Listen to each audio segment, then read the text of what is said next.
So we are reading from Srimad Bhagavatam, 10 to 1st, chapter 9, verse number 12.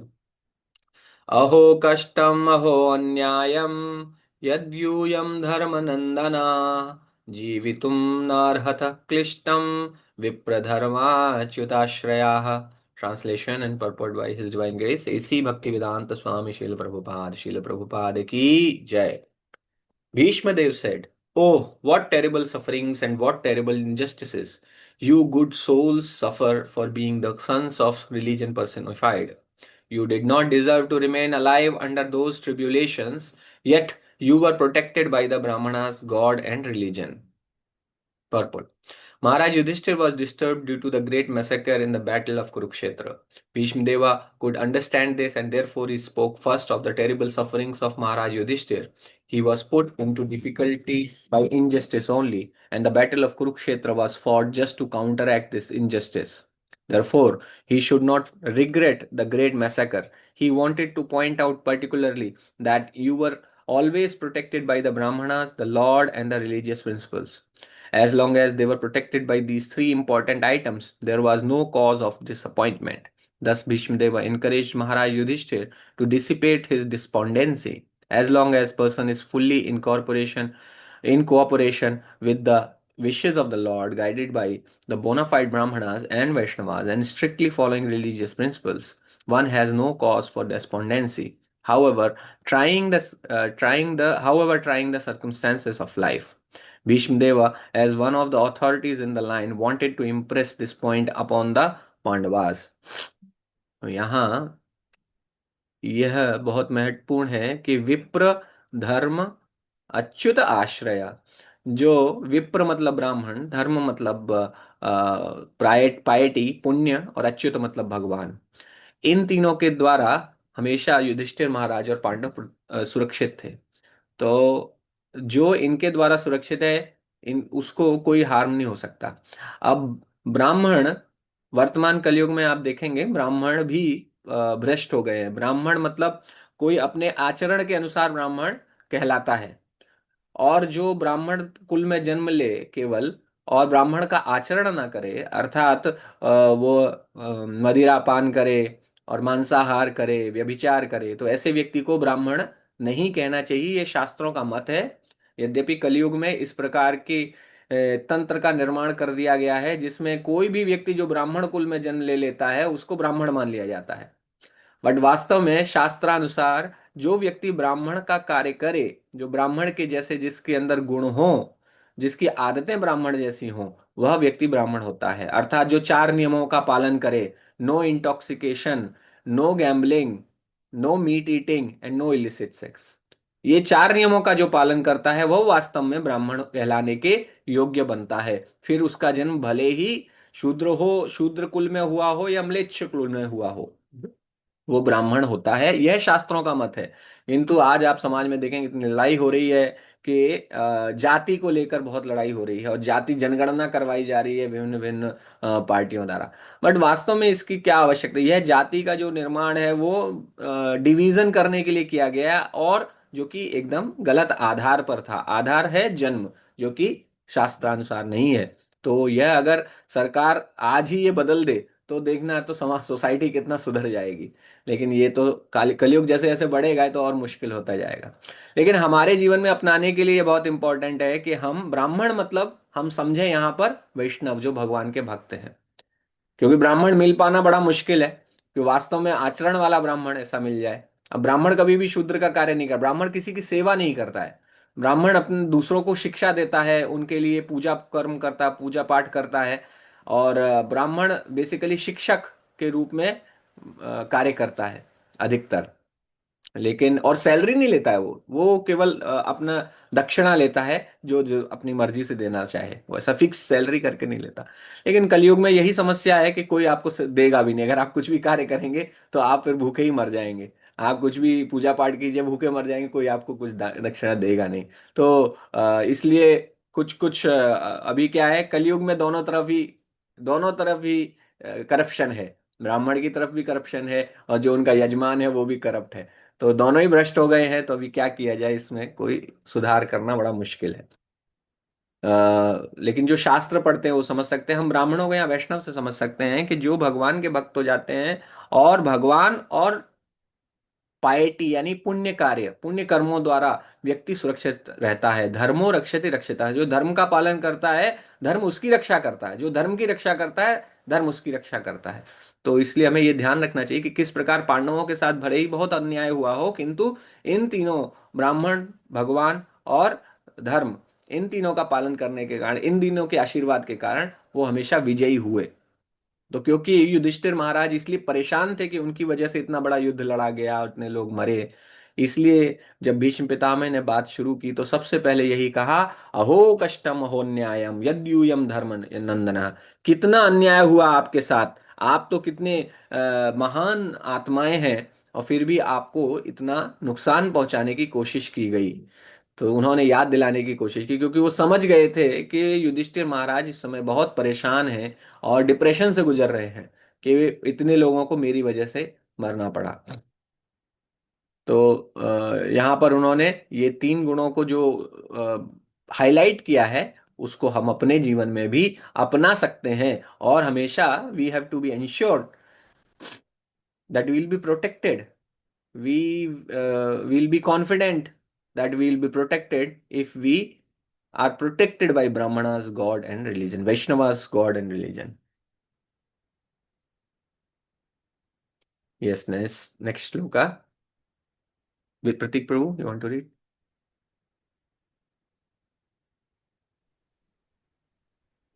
संस्थिते तीर्थे पांडव प्रथा बाल प्रजा वधू युष्मत्कृते बहून क्लेशान प्राप्ता तो कुवती मुहुः. Translation: As far as my daughter-in-law Kunti is concerned, upon the great general Pandu's death, she became a widow with many children, and therefore she suffered greatly. And when you were grown up, she suffered a great deal also because of your actions. Purport: The sufferings of Kunti Devi are doubtly lamented. She Doubly. suffered greatly because of early widowhood and to get her minor children brought up in the royal family. And when her children were grown up, she continued to suffer because of her son's actions. So her sufferings continued. This means that she was destined to suffer by providence, and this one has to tolerate without being disturbed.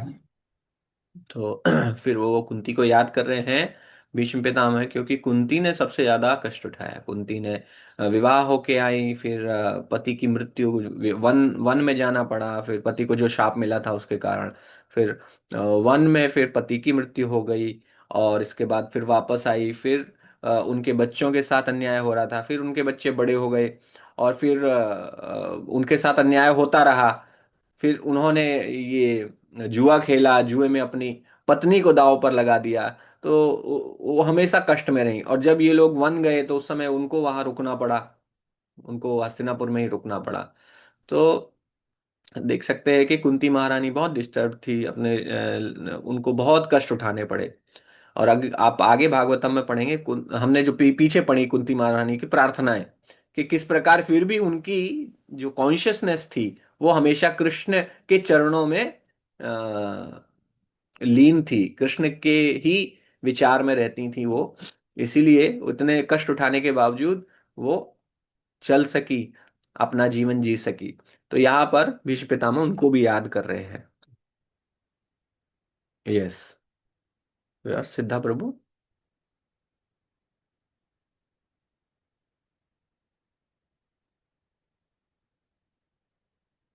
ओ- हरे कृष्ण। सर्वं कला कर्तम् अन्ये भावतं च यत् अप्रियं सफलो यद् वैश्य लोक वैरीव गमबल्ह.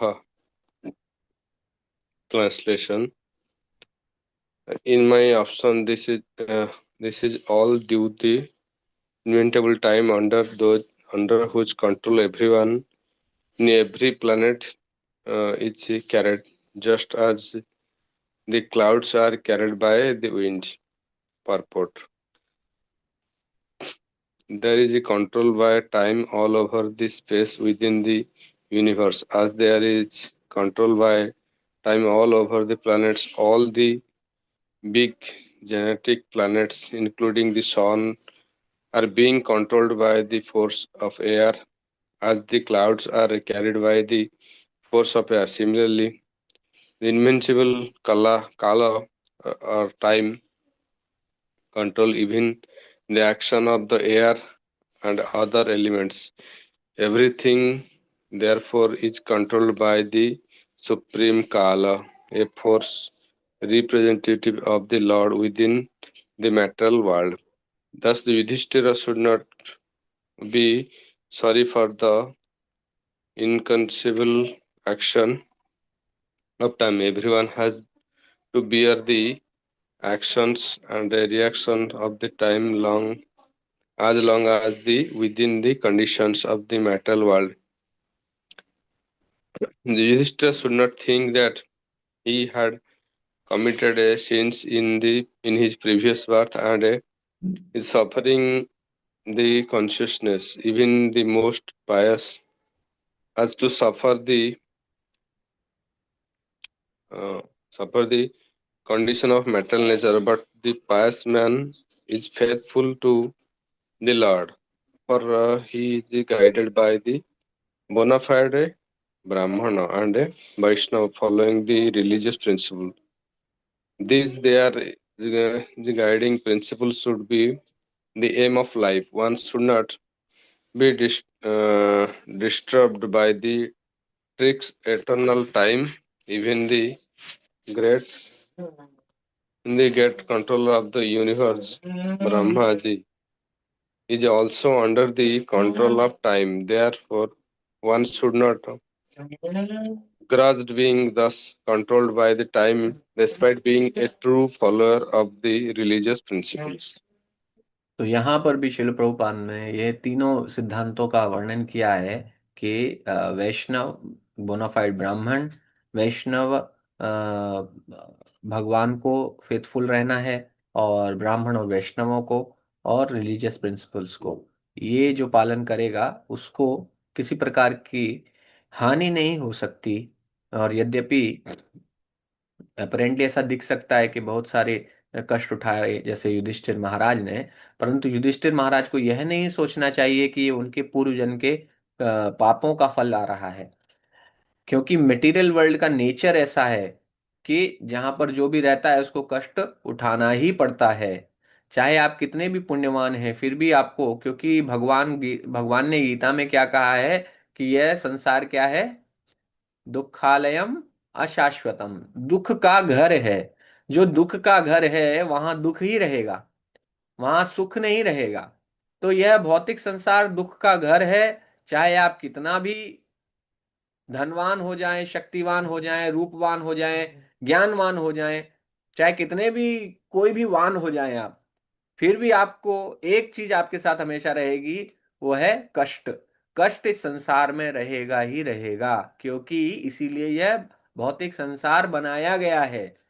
क्यों?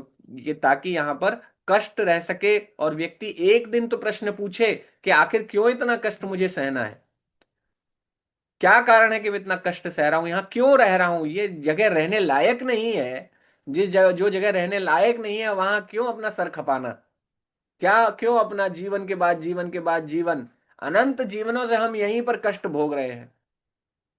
बार बार आते हैं, बार बार जाते हैं, बार बार आते हैं, फिर भी आशा रखते हैं यार कभी तो सुख मिलेगा। वास्तव में सुख कभी मिलता नहीं है, या जो भी मिलता है उसकी मात्रा इतनी कम होती कि उसको दुख, वो एक्चुअली वास्तव में सुख तो हर हर सुख जो यहाँ आपको मिलता है वो दुख का कारण बनता है। वो नेक्स्ट दुख का कारण आपका वर्तमान सुख बन जाता है, वर्तमान सुख भविष्य के दुख का कारण बनता है। ये भौतिक संसार में होता ही होता है। चाहे किसी भी रिश्ते को ले लें, चाहे किसी भी सफलता को ले लें, चाहे किसी भी विफलता को ले लें, कुछ भी ले लें, आपको हर समय कष्ट का कोई ना कोई कारण बनेगा ही। और काल जो है, भगवान स्वयं कहते हैं गीता में कि मैं काल हूं, कालो अस्मि, मैं ही काल हूं। तो काल के रूप में भगवान इस संसार को चला रहे हैं। यह काल ही है जिसके कारण युधिष्ठिर महाराज को भी कष्ट उठाना पड़ा, और यह काल ही है जिसके कारण हम सभी को भी कष्ट उठाना पड़ता है। इसीलिए जब आप आध्यात्मिक संसार में जाते हैं तो काल का कॉन्सेप्ट ही खत्म हो जाता है, वहां टाइम ही नहीं है। गोलोक वृंदावन जो भगवान का धाम है, वहां पर समय नहीं है। Time is conspicuous bye it's absence. समय वहां पर एग्जिस्ट नहीं करता, एटर्नल है वह। जो धाम है भगवान का वह एटर्नल है। वैकुंठ धाम कह लीजिए, साकेत धाम कह लीजिए, गोलोक धाम कह लीजिए, ये सभी धाम जो हैं भगवान के, ये सब अनंत है। इन और बिना किसी समय के हैं, समय नहीं है वहां पर। तो वहां पर आप इटरनली वास कर सकते हैं, नित्य रह सकते हैं। तो इसीलिए युधिष्ठिर महाराज जो सोच रहे हैं कि मैंने बहुत बड़ा गलत कार्य किया है, तो भीष्म पितामह एक एक करके उनको समझा रहे हैं कि कैसे आपने पहले यहाँ बहुत कष्ट उठाया, और यह जो कष्ट आपने उठाया ये क्या है, ये सब समय के कारण है। और वो समय क्या है? समय इस संसार को नष्ट कर रहा है। पल पल यह संसार नष्ट हो रहा है, पल पल हम सभी नष्ट हो रहे हैं। जैसे जैसे समय बढ़ रहा है, जैसे जैसे सूर्य उगता है और अस्त होता है, उसके साथ साथ हमारा एक एक दिन कम होता चला जाता है।